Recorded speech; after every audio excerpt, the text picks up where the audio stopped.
So welcome to my channel. That's what we call the good life. Now I can't really have a YouTube channel without talking about slugs and snails. Literally everyone's talking about it on all the social media groups that I'm in. I walked down the allotment today and the first thing someone said to me was, how's everything doing with your slugs and snails? It's on everyone's lips at the moment if you're a gardener, because they are literally the bane of our lives. And unfortunately there are no quick fixes out there. You know, there literally aren't. Even when the other slug pellets were available that killed them instantly, we still lost lots of things to slugs and snails.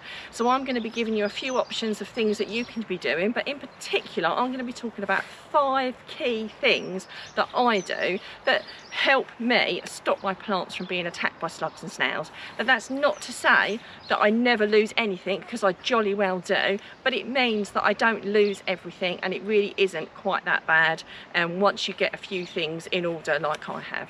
So thing number one, one of the main things is to keep your allotment a little bit tidier. Now I know none of us want to hear it. It doesn't have to be perfect, and mine definitely isn't perfect from the top to the very bottom. But in particular, when you're going to be sowing your young seedlings, you do want that bit a little bit tidier.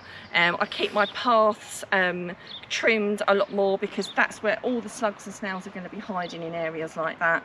As you can see, this area here where I've got my squashes, it's pretty clear. It's not perfect, but it's as good as it can be. So keeping your allotment generally tidier, because like I said, in the undergrowth is where they're all hiding, will give your seeds and your seedlings that better chance. Another thing is have extras. Do you know what? I always grow more, because if I've got too many I can always share them with someone else. So typically here, with all my squashes and courgettes that I put out the other day, I put out a selection, as you can see. I was pretty sure that some would be attacked, and sure enough 2 have gone, and most likely it is the slugs or the snails. They've taken the top right out, but most of them are okay. So most of them are okay, but I've got spares at home that I can bring up here to replace them. Also, don't put your seedlings out when they're too small, because again they're far more susceptible to being attacked. So I let these come on a little bit more than I wanted to. I've been really tempted to put them out when they were smaller, but the stronger and pricklier they get, they're less likely to get attacked. Another thing which you've probably seen me clutching in my hand, it is Love to Bake. It's not flour in this, and this is something that was recommended to me by an RHS trained gardener. He always tries to do things as organically as possible. Again, none of us are perfect. I am not 100% organic, and I don't profess to be, but what I use when I put seeds in and when I put small plants in is a mixture of diatomaceous earth and chili pepper.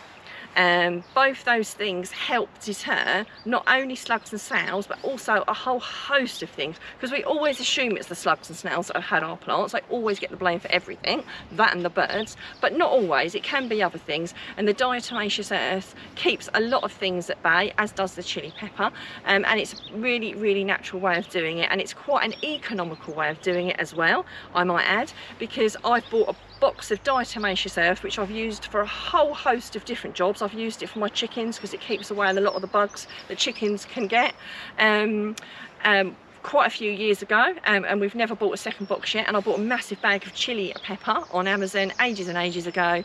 We will put a link up on the screen for the diatomaceous earth and the chili pepper, and we will pop one in the description as well if you want to get some of that. But this is something that I use when I put these down, and the only thing with this is you do need to keep putting it down, so it does get blown or washed away.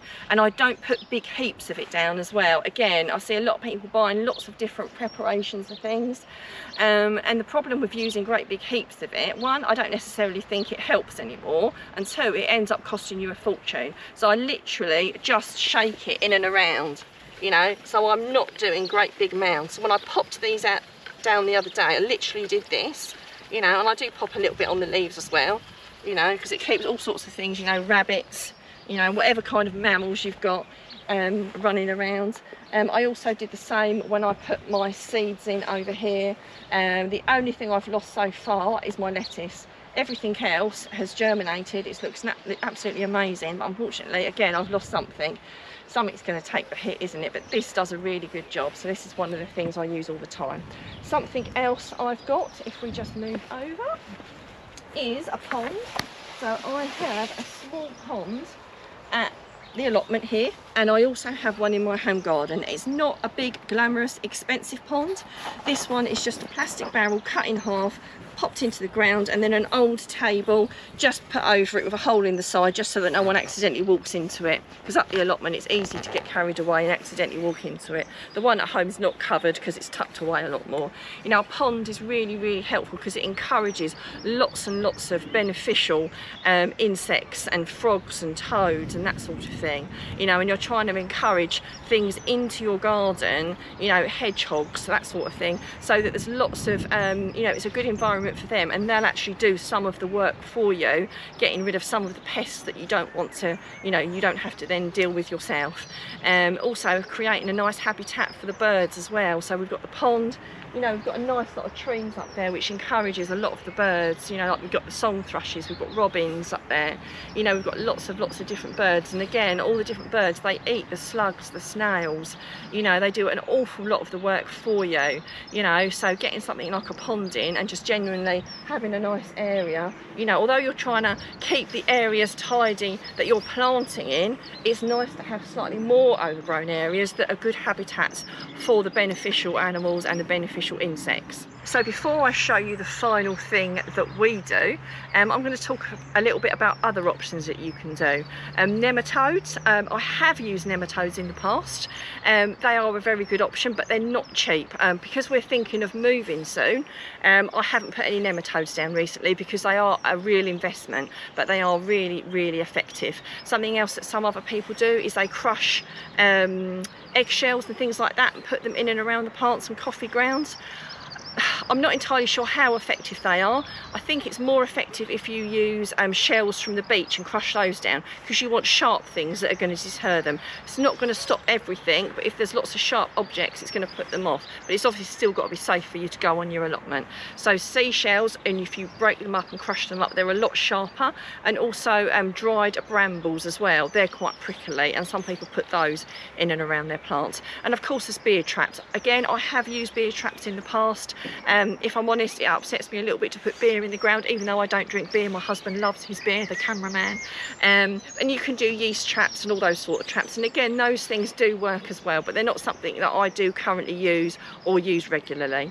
But they are definitely options that work. So I think it is like a pronged approach, not one thing. You do need to be doing a selection of things, which is what I hope I'm getting across to you. Just choose a few things, and in combination it will help.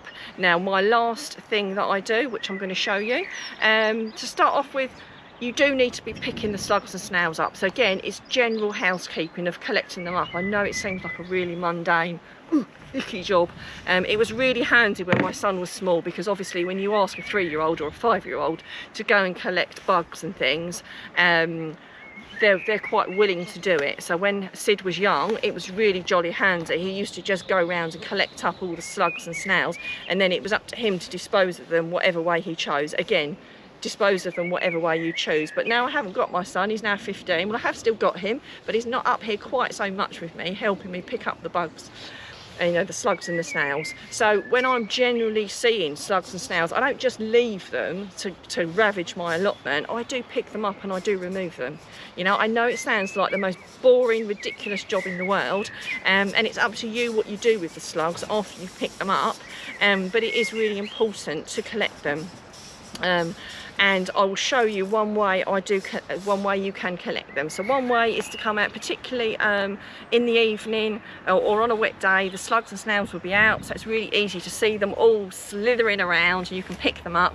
But if you can't do that because you work, so you've got to try and collect them somewhere for you to be able to do that, I'm going to show you an option you can do. And I warn you, it's not glamorous and it's not pretty, but it is one way. If you put something down for them to crawl under, then when you come up here, they'll all be there ready for you. So I've got an example here. Now, it doesn't necessarily have to be here, it could be somewhere else on the allotment, but this is one where they all congregate.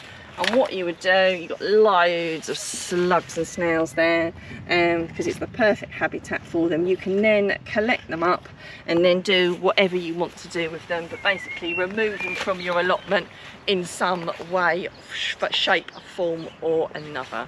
Now, if you've enjoyed watching my channel and you're wondering what jobs you can be doing on your allotment apart from slug control, please watch my next video.